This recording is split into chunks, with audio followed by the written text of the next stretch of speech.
Thomas the tank engine was ill. Workmen had tried to make him better, but it was no use. Edward must take you to the works, said the Fat Controller. Thomas felt very miserable. Then the Fat Controller spoke to Duck. I want you to help Percy and Toby while Thomas is away. Duck was delighted. He already knew Percy and soon made friends with Toby and Bertie. Terence the tractor gave him a big welcome too. Take care of Thomas's coaches, he advised. He's sure to miss them while he's away. Duck was very gentle with the coaches. Annie and Clarabel were impressed. Such nice manners, they told each other. It really is a pleasure to go out with him.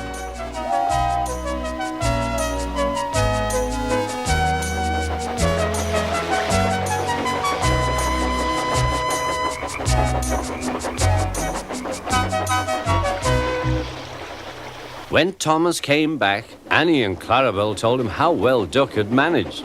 Thomas was so pleased to be home that he soon forgot to be jealous.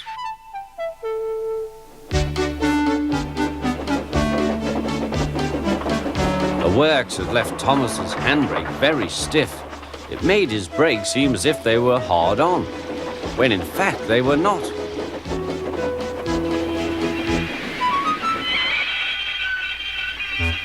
As a result, he and his coaches often overran the platform. Thomas found this most embarrassing. Gradually, his driver and fireman learned to be extra careful. But one day, Thomas's fireman was ill, and a relief man took his place.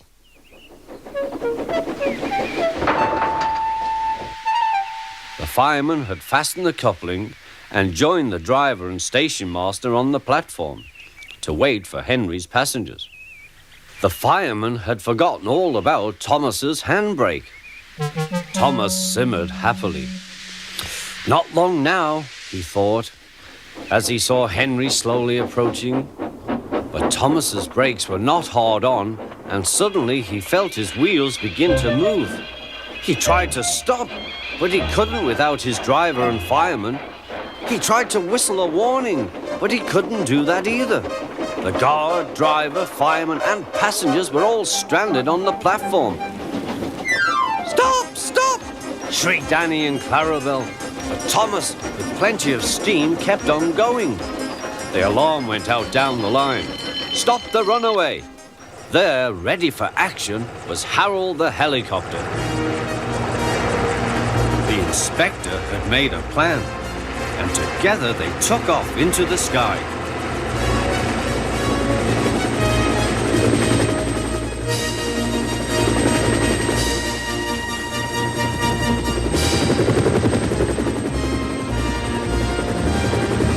At last, Thomas was tiring.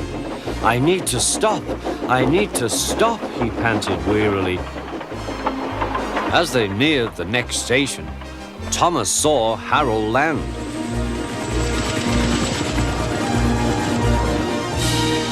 They entered the platform slowly enough for the inspector to act. Judging his moment, the inspector scrambled into the cab and screwed the brake hard on. At last, Thomas stopped. Both he and the inspector were very relieved.